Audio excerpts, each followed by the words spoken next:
Maintenant, on va parler d'une autre chose. Et là, je vais te laisser la parole, Oui. Will. Alors attends, déjà, je dois allumer mon iPad, en fait. Mon iPad, voilà. tu vois, parce que moi, je suis un mec qui est connecté et dans la technologie.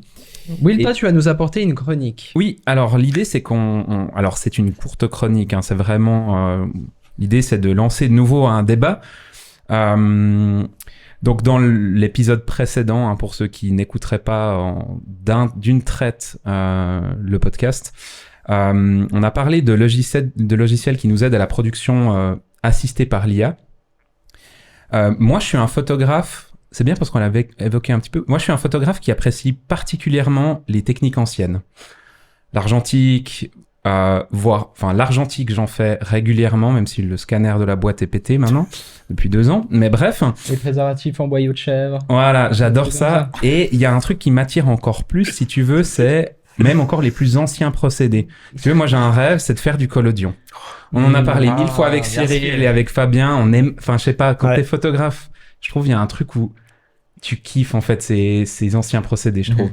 C'est tellement beau. Et il y a un côté magique, il y a un côté... Enfin, ouais. Moi, je suis un photographe qui est vraiment attiré par ça. J'ai essayé une fois de faire du collodion. J'ai commencé à faire la chimie. C'était une merde sans nom. J'ai arrêté. Mais je suis sûr qu'il y a moyen qu'on s'y mette vraiment une fois. Je vais vous proposer de regarder une photographie qui va apparaître à l'écran, qui est une photographie en noir-blanc que Buddy va nous montrer et qui va s'afficher sur la vidéo YouTube. Donc encore une fois, allez regarder la vidéo si vous êtes juste en audio. Donc voilà, cette photo. Voilà, donc moi je vois cette photo, je me dis c'est cool, procédé ancien, t'as l'impression que c'est shooté sur une plaque en verre et tout, j'adore. Oh non, c'est du fake. C'est du fake, ça. c'est Attendez du fake, les gars, attendez. Attendez, c'est plus compliqué que ça. C'est plus compliqué que ça. Donc, vous regardez cette photo, vous vous en imprégnez. C'est une photo qui a gagné les Sony World Photography Awards en 2023. Et son auteur, c'est un photographe allemand, un artiste allemand qui s'appelle Boris Eldgassen. Et il a gagné un prix dans la catégorie création. Donc, en fait, ce gars, il est monté sur scène pour recevoir son prix. Et en arrivant sur scène pour cette remise d'award, il annonce à tout le monde que c'est pas une photo. Arrête. Et que c'est DALL-E. Donc c'est le DALL-E qui est en lien avec ChatGPT, etc., qui est un logiciel, une IA qui permet de créer de l'image et de la peinture comme on la voit sur nos ancêtres derrière. Et puis en fait, il a gagné un prix pour cette photo. Et puis en arrivant sur scène, du coup, lui, il n'avait pas dans l'idée de faker le truc. Il voulait pas gagner un prix. C'était pas juste son but de gagner un prix pour une photographie qui n'en est pas une. En fait, c'était plus une expérience. C'était une expérience sociale qu'il faisait, artistique qu'il faisait. Puis en fait, du coup, il l'a débunké en direct quand il est monté sur scène en disant « Ok, j'annonce, en fait, c'est pas une photo, c'est l'IA qui l'a créée. J'imagine quand même. Mais là, ils ont réagi comment, juste? En fait, ce qui est fou, c'est que lui, il a dit direct « en fait, moi, je refuse ce prix. Ah, ok. Oui. Je refuse d'avoir un prix pour ça, mais si vous tenez à me le donner, je suis OK, mais je veux qu'il y ait une discussion qui soit ouverte chez les photographes par rapport à cette image, parce que, sincèrement, alors nous, on la voit sur un écran au loin, c'est dur à dire, mais quand on regarde cette photo, et je pense que si elle était imprimée sur un beau papier et tout, vraiment, on pourrait croire que c'est une photo sur une plaque de verre au collodion ou un autre procédé, peu importe. Je trouve que ça se Tu voit peux juste nous montrer la main droite de la dame. Moi, je trouve que ça se voit. L'autre droite. T'as vu l'angle? Non, c'est la main. Regarde les ongles. C'est Ouais. proche long. Alors, je trouve que actuellement, mais ça va changer, hein. Ouais. Actuellement, là où on voit, entre guillemets, C'est les où mains. on peut reconnaître, c'est principalement les mains. Ouais. Le nombre de doigts, déjà, souvent, ils se trompent. Ou alors le nombre de comment? Enfin, dans les ongles, les détails, phalanges, les phalanges, etc., ouais. Mais tu vas me dire qu'ils ont pas vu que l'angle, il est défoncé à droite. Si tu veux, je sais pas sous quelle forme le jury avait accès aux photos. J'ai vu quelques images backstage où c'était une exposition dans un lieu imprimé. Donc, je sais pas à quel format était imprimée cette image. En tout cas, le jury s'est fait avoir. Hein. C'est-à-dire que le jury a cru que c'était une photographie. Tu peux te faire avoir, c'est clair. Tu peux te faire avoir. Et en fait, ça posait... Lui, il voulait vraiment partir sur la discussion. Ce qui est un petit peu frustrant dans cette histoire, et il en parle en interview. Vous pouvez refaire une recherche sur YouTube et vous verrez son interview, en fait. Lui, ce qui l'a un petit peu frustré, c'est qu'en fait, il a voulu ouvrir une discussion avec des photographes par rapport à ce prix qu'il a refusé.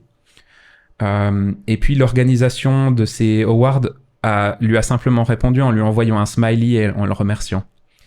Et puis du coup, il y avait moi je l'ai compris comme étant un peu frustrant pour lui parce que son but c'était d'amener un sujet de discussion autour d'une table avec des photographes et de se dire mais comment est-ce qu'on tolère ou non les constructions d'IA qui ne sont pas des photographies en fait sur le principe, c'est pas un procédé photographique.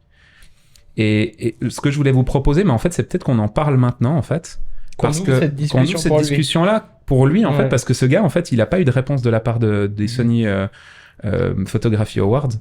Ce qui est intéressant, c'est qu'il a peut-être pas eu de réponse. Je sais pas quand ça s'est passé. C'était en 2023. C'était, si je dis pas de bêtises, c'était durant l'été 2023. En automne 2023, il y a un appareil Leica qui est sorti avec une certification que l'image n'a pas été retouchée par de l'IA. Et alors je l'ai eu en main, mais je l'ai pas testé encore. Ok. Donc je peux pas aller très loin dans l'explication. Mais je sais que Nikon travaille dessus. Je crois que certains ont déjà des bêta-tests là-dessus. C'est très intéressant pour la presse. C'est pour ça que j'en parle aussi un petit peu. Voilà, ça me parle en tout cas. Parce que ça donnerait une certification, c'est-à-dire que l'image n'a pas été trafiquée globalement. C'est bien. C'est très récent et ouais, je pense que c'est très important. Ce qui m'étonne, c'est qu'un jury comme ça n'ait pas demandé un fichier RAW, par exemple. Ouais. Je sais pas si une IA peut générer un fichier RAW, ce serait intéressant de savoir. Ouais. Mais en l'occurrence là, d'après ce que j'ai compris, c'est vraiment une certification qui est liée au fichier RAW qui va dire si l'image a été trafiquée ou pas. Mais tu vois, je pense que typiquement ce genre de certification-là peut être numériquement maintenant entre guillemets inviolable par la blockchain, tu vois. Oui, c'est ça.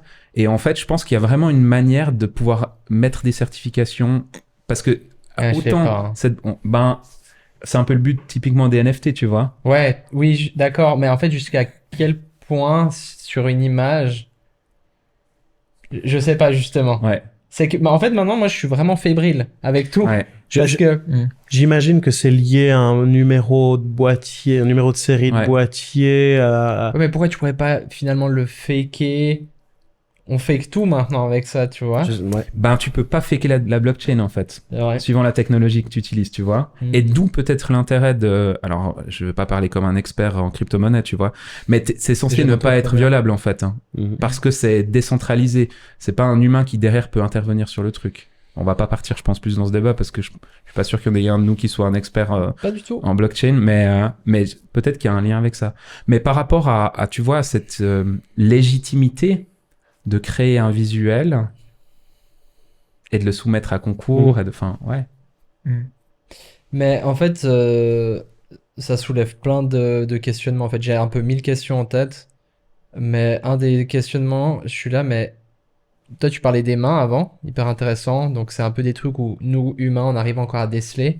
Je pense que c'est des choses qui vont être travaillées par l'intelligence artificielle. À mon avis, il va y avoir un jour où on va même plus pouvoir déceler ça, à part par une certification.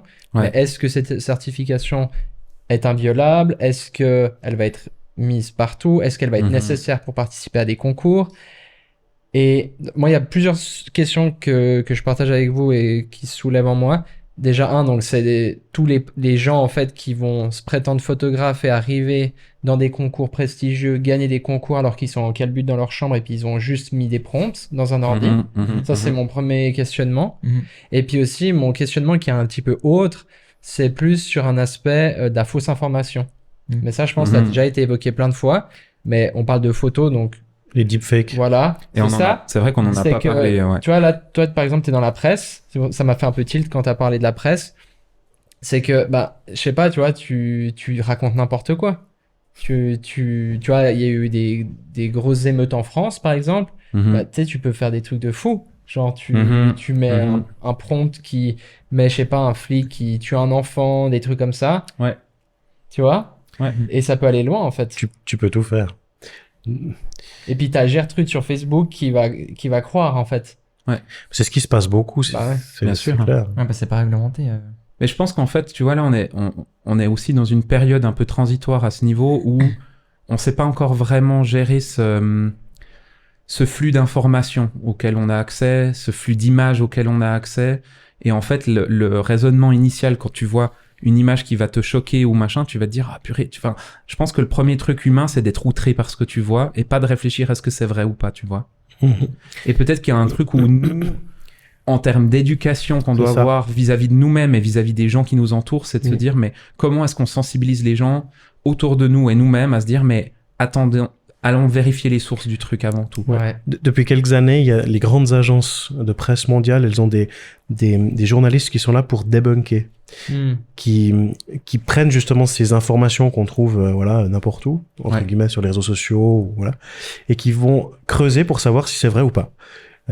Parce que en journalisme, il faut avoir plusieurs sources. On essaie de remonter au plus loin dans qui a fait cette image, pourquoi, voilà. Et il débunk ce genre de choses. C'est hyper important, à mon avis. Il y a une certaine déontologie aussi dans le journalisme. Quand on prend des images, par exemple, moi, quand je fais un sujet, je dois mettre une légende sur l'image. Ça veut dire qui est sur l'image, je dois toujours marquer le nom de la personne. Dans quel contexte, ça veut dire où est-ce qu'on est, qu'est-ce qu'on fait, pourquoi cette personne est là, qu'est-ce qui se passe. Et puis souvent, je fais pas qu'une image. Souvent, il y a qu'une image qui passe. Mais moi, j'en ai envoyé, j'en ai fait 200, 300, voire plus, mais j'en ai envoyé 25, 30. Et si tu reprends la série d'images, tu peux aussi contextualiser beaucoup mieux. Ouais. Ce qui est difficile en photographie de presse, c'est de contextualiser en une seule image. C'est ce qu'on essaye toujours de faire. Mais c'est pas toujours simple. Ouais. C'est aussi pour ça qu'il y a d'autres images derrière, au besoin, entre guillemets, hein, si on doit démontrer quelque chose, si on doit dire, mais là, on voit un policier qui est on croit qu'il est en train de taper sur un enfant, mais si tu regardes les autres images, tu vois, tu comprends le contexte. Tu vois que c'est pas forcément ça. Et puis, si tu lis la légende originale, tu comprends ce qui se passe aussi. C'est une certaine déontologie qu'il y a dans la photo de presse. Alors, je dis pas qu'il y a pas de bouton noir ou quoi que ce soit, mais... Ouais. Et puis, on sait que c'est des armes qui sont, des armes entre guillemets, qui sont utilisées pour de la propagande à large échelle, de créer des faux visuels ou d'avoir des personnes qui morphent leur voix pour t'appeler et faire croire qu'ils sont une autre personne, tu vois. Mais ça va au-delà, c'est bien avant l'IA. Avant la retouche même, tu vois. La désinformation, elle était là il y a très longtemps. Ou la fausse information. Mais le danger là que je trouve, après moi je fais vraiment le gars pessimiste aujourd'hui, alors pourtant je suis pas comme ça. Vraiment je suis en train de... Si, t'es comme ça mec. Casser dans tous vos trucs. Non mais c'est bien mec, vas-y. Mais en fait c'est que avant j'ai l'impression que c'était plus compliqué de faire passer quelque chose. Maintenant t'as 13 piges et puis mais si tu sais faire un bon prompt, une bonne ligne de texte dans un programme, bah tu sors des folies comme on vient de voir. Et puis tu racontes ce que tu veux. Mais ça doit passer par l'éducation. On doit apprendre aux gens à avoir un regard critique. Critique, merci, je trouvais pas le nom. Un regard critique sur ce qu'ils voient. Pour tout, hein. Parce que des erreurs ou des fausses informations peuvent arriver n'importe où. Mais tu vois, typiquement, Lénine, qui en fait retouchait des images pour faire disparaître des gens, et c'en était des propagandes en fait pour faire peur au peuple, où vous pouvez les chercher, hein, ces images sur Google, vous mettez photos de personnes qui disparaissent sur des images. En fait, c'était des images qui étaient montrées par le gouvernement. En fait, ils montraient des images de une photo avec cette personne et une photo où t'as toujours le même groupe de personnes, mais cette personne a disparu. Alors, ça se faisait en retouche, ça prenait beaucoup plus de temps que ça nous prend maintenant. Et c'était peut-être une élite qui arrivait à le faire, alors que maintenant, c'est peut-être plus accessible. Mais l'outil de propagande existait déjà. Peut-être que on le connaissait moins à l'époque et que peut-être que les gens maintenant sont un petit peu plus sensibles à ça. Aujourd'hui, Lénine, il s'appelle Arnaud, il a 13 ans et puis il est derrière un ordinateur dans sa chambre. Il a un drapeau soviétique. Pas ça, mais... Non, mais c'est n'importe qui. Oui. C'est n'importe qui a envie de faire un... Mais toi, tu parles d'éducation et je suis d'accord avec toi, hein, vraiment. Mais en même temps, tu dis ça à des gens qui lisent le 20 minutes et qui s'en foutent, tu vois. Il y a des gens, enfin, ce que je veux dire là derrière, c'est qu'il n'y a pas de problème à lire le 20 minutes. Je le lis des fois, je regarde des BD, tu sais, à la fin. Et puis, mais il y a quand même ce truc il y a aussi une flamme quelque part. Bien sûr. Et puis quand tu vois qu'il y a un jury Oui. qui est, si je reprends l'exemple de cette image, cette photo, Qui est censé être une élite en plus dans le milieu. ouais, c'est Mhm. ça. En fait, ça met plein de choses en contexte, en vrai de vrai, Ouais. hein, même plus loin que la photo. C'était les Sony Awards. Mhm. Ouais, C'était qui les jurys, on sait? On sait pas. je sais pas. Bon, déjà, c'est Commençons Sony par là. Award, Enfin, hein. non, je sais pas. Non, mais Ouais, ouais. Non, mais on sait pas, mais je veux dire que t'es comme un jury, se dire que t'es quand même, Critique d'art t'es quand même, potentiellement. enfin, Mais- t'as une oui. responsabilité, je veux dire. Mais qu'est-ce que t'as? Est-ce que t'as juste l'image? Est-ce que t'as accès à des fichiers? Est-ce que t'as, Ouais. est-ce que t'as une légende sur les images? Est-ce que t'as, tu Ouais. vois? Mhm. Alors non, je dis pas que c'est facile pour eux, Mhm. mais Mhm. Le Ouais. WordPress, je veux pas dire de bêtises, mais il me semble avoir lu que le WordPress voulait intégrer à son prix une catégorie Yeah. pour les images générées. Mais les photographes se sont rebellé. rebellés. Ouais. Ah ouais. Mm. Bon, c'est une vraie question. En fait, qu'est-ce que tu fais de cette technologie qui arrive, en fait? Parce que tu peux pas...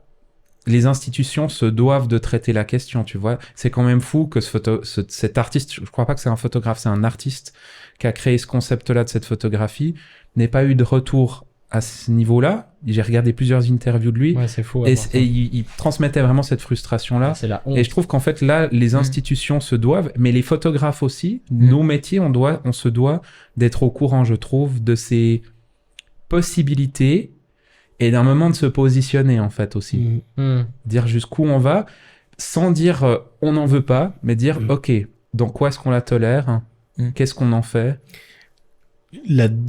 En photo de presse, la déontologie, c'est qu'on n'utilise pas quel que soit le moyen, hein, Mhm, de choses pour faire raconter autre chose à l'image. mhm, C'est un peu ça. mhm, mhm. Mais ça peut être utiliser le tampon, hein. Enfin, Ouais. tu vois. Ouais. Moi, j'ai de la peine à même enlever une poussière du capteur de mes images. Je Ah le fais ouais. pas, ou alors je l'écris, je le dis que j'ai fait ça.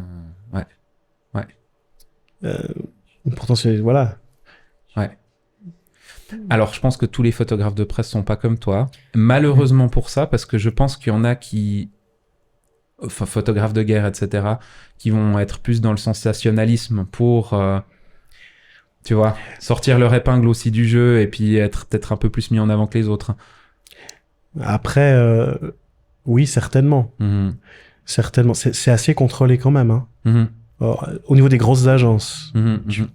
tu peux pas faire ce que tu veux. Je sais que certaines agences demandaient, par exemple, à ce que les photographes shootent qu'en JPEG, par exemple, à l'époque. Ok, ouais. Des choses comme ça, tu vois. Ouais. Et pas de retouches, ou alors que les presets du boîtier, ça veut dire contraste. Ok, ouais. Mais ils avaient pas le droit de les passer par certains logiciels. Je sais pas si c'est toujours le cas aujourd'hui, mais je sais que certains le demandaient comme ça. Mais est-ce que tu as des programmes qui te permettent de savoir s'il y a une retouche qui a été appliquée sur Photoshop? Alors, si une image était ouverte dans Photoshop, tu peux le voir dans les données de l'image. Ouais. Après, tu peux aussi écraser les données de l'image, puis il n'y a plus de données. C'est pas le but. Enfin, si tu as une image qui a pas de données, Ça pue, hein. ça pue déjà. Ok, ouais. Moi, j'utilise Photoshop pour traiter l'image de presse. Ouais. Mais ça va être caméra raw, hein, c'est tout. Enfin, c'est-à-dire, Mais tu dois le signaler, ça? non, parce que c'est développer l'image. Ouais, ok. En fait, ce qu'on pouvait faire sous l'agrandisseur, globalement, Ouais. on peut le faire. Donc, encore une fois, tant que ça ne change pas ce que raconte l'image. Hmm. Mhm, mhm, mhm. Moi, j'ai l'impression que ça soulève quand même aussi la question de qu'est-ce qu'une photo en fait. Est-ce que c'est juste l'image? Est-ce que c'est l'histoire derrière? Est-ce que c'est l'intention? Est-ce que c'est le message? Je pense que ça soulève ça aussi. Mhm. Parce que finalement, ce que génère l'intelligence artificielle, c'est pas des photos, c'est des visuels Ouais. qui ressemblent à des photos. Est-ce que c'est la même chose ou pas? Mhm. Mais c'est intéressant. Après, bah, ça relance sur ce que tu disais, c'est que. Et puis on va pas trop tourner en rond, mais ça relance quand même sur ce que tu disais au niveau de des souvenirs. Mais au Mhm. final, moi, là, comme ça, à chaud, je vois mal ce qui la différencie, à part que, comme tu dis, c'est un visuel. Ouais. Mais maintenant, s'il y a ce truc des mains qui est modifié et que les mains sont parfaites, tu prends deux photos et que tu les compares. Mhm. Bah, il y en a une qui est un fait, ça s'est passé, Ouais. Mhm. et l'autre pas. Mhm. L'écart, il est énorme. Oui, Mhm. mais si tu connais pas l'histoire, tu sais pas. Non? Si tu dis les deux sont passés, ça devient Mais là, tu intéressant. trafiques l'histoire. Ouais. C'est grave. Mais par contre, si c'est dans le cadre d'un concours artistique sur une image produite. Si c'est de l'artistique, il n'y a pas de problème. Ouais. C'est de l'art. Enfin, j'entends, tu peux tout faire, hein. Ouais, mais si c'est une compétition dans mon sens. photographique et artistique, tu vois, Mais je parle pour moi. Ouais. De l'IA ne sera jamais de la photographie. La photographie, c'est écrire avec Ouais. la lumière. Ouais. C'est joli. L'IA, c'est pas écrire avec les- des pixels. Enfin, Ouais. ou avec, voilà. Donc, pour moi, on peut pas parler de photographie. Hmm. Ça n'enlève rien au fait que ça soit artistique et que probablement ça demande du travail et qu'on peut faire passer un message avec Bien des sûr. images générées comme ça, hein. Ouais. C'est deux médiums différents. Ouais, en fait, il faut Oui. les dissocier. Complètement. Ouais. Ouais. C'est ça que tu parlais d'éducation. Il faut éduquer Oui. les gens à voir que c'est pas la Oui. même chose. Un peintre, Ouais. en 1700, il pouvait raconter n'importe quoi aussi, hein. Bien sûr. Mm. C'était pas la réalité, c'était sa réalité à lui. Mais quelque part un photographe aussi, en choisissant son angle, en choisissant son regard, en choisissant... Et puis les clients qui te demandent des retouches sur leur image et puis qui veulent être un peu plus maigres et avoir la Ouais. peau un peu plus lisse, ben finalement c'est un peu comme le peintre Ça, c'est de la l'époque, com. Ouais. Bah tu vois, le peintre de l'époque, sûrement que Louis, quand il lui a demandé de faire une peinture, il a dit gonfle-moi le pantalon, tu vois. J'imagine. Hein. Il y a un truc comme ça qui a dû exister à un moment donné. Sûrement. Ah Si ouais. j'avais été roi, j'aurais demandé ça. T'as pas besoin. Tu l'as gonflé le pantalon là? Non, non, ils ont peux cadré voir, plus hein. haut. On a des fois des politiques, des personnalités qui nous demandent d'enlever des photos parce qu'ils se trouvent pas beaux dessus.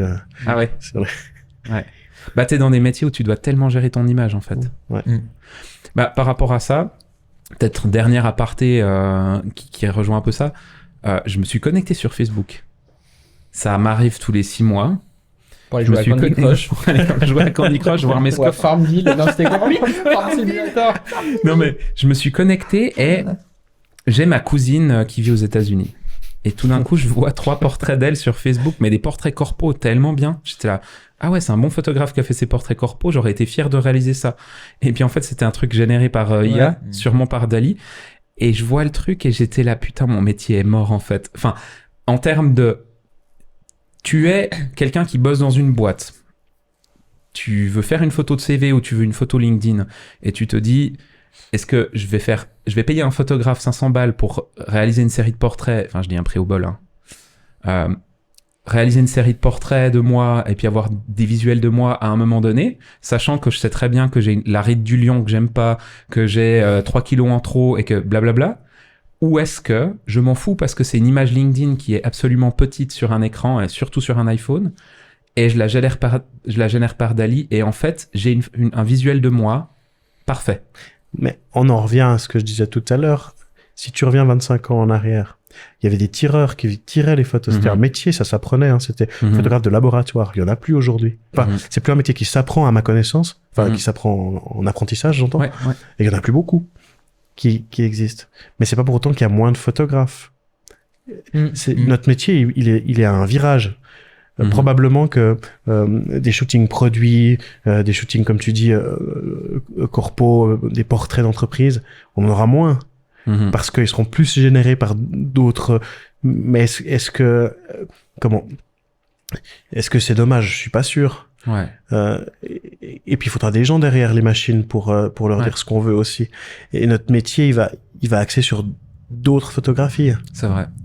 Tout comme t'en parlais avant de gens qui vérifient l'authenticité, qui débunkent dans la presse, et ben en fait, tu vois que les gens qui sont engagés auprès des réseaux sociaux pour éviter justement les fake news, il y en a beaucoup. Typiquement, chez X, Twitter, ça pose un gros problème parce que la moitié, ils ont été virés puis qu'il n'y a pas assez de gens qui régulent en fait le réseau social. Et ben du coup, en fait, je pense que là aussi, tu as un changement de métier en fait. C'est plus la personne qui va peut-être gérer la plateforme parce qu'il y a l'IA qui l'aide à la gérer plus vite. Mais sur le debunk, et ben peut-être que l'IA est pas d'une assez grande aide et que du coup, il y a plus de gens qui sont là comme modérateurs. Enfin, là encore, un changement de métier. Ouais. Merci les gars pour cette conversation. Ça soulève plein de questions. Je pense que vous avez plein de questions chez vous. Mais on n'en sait pas plus en fait, donc ça sert à rien de nous les poser. Mais continuez par contre à vous questionner parce qu'en fait, je pense vraiment. que c'est central même si on est aidé parce que moi, le premier, quand j'ai un mail relativement complexe à écrire et que je suis pas très bon en orthographe, j'utilise ChatGPT pour m'aider à bien formuler le mail quand c'est très important. T'écrivais bien. Ouais, j'écris bien ces temps. En fait, c'est de rester malgré tout en utilisant ces aides qui nous permettent d'aller plus loin et d'être peut-être un peu augmentés, parce que c'est un peu le but quand même de s'augmenter, de pas perdre de vue qu'il faut conserver cette curiosité, de développer son intellect pour rester sensible à ces questions malgré tout. Puis il y a une chose quand même qu'on peut pas enlever, c'est cette sensibilité. Un ordinateur, il a pas de sensibilité, nous on en a une, et je pense que c'est aussi ça qui fait la grande différence. C'est que tu vas pas pouvoir poser un ordinateur sur la plage et qu'il te prenne une photo avec une conscience de... Voilà, tu vois, c'est quand même toujours un humain. Enfin, j'essaie de me rassurer un peu, les gars. Mais c'est un peu un humain à la fin. Tu sais, même un prompt, en fait, c'est un humain qui va te dire des trucs avec ses émotions.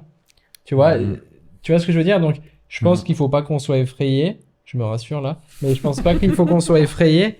Parce que finalement, en fait, ce qui nous dissocie d'un ordinateur, c'est la sensibilité. Et c'est ça qui sera toujours notre patte à nous. Jusqu'à dans 2 ans, quand ils auront trouvé un moyen de nous remplacer pour le grand remplacement. C'est ça. C'est ça. C'est pour ça qu'il faut être gentil avec les machines. Ouais, c'est ça. Merci les gars, en fait, merci beaucoup, d'avoir été avec nous. C'était vraiment un plaisir. Merci à toi Cyril, merci à toi Fab. On vous souhaite plein de bonnes choses pour cette année 2024. Et puis, n'hésitez pas à aller les suivre sur les réseaux sociaux. Il y aura toutes les informations, bien sûr, en description, comme d'habitude.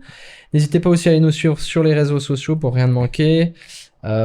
Spotify, Apple Podcasts, Deezer, etc., etc. Merci, Will. Merci, François. C'était un plaisir. C'était cool. Toujours chic, comme d'habitude. Et puis, on vous dit à la semaine prochaine pour un prochain épisode. Portez-vous bien. Ciao.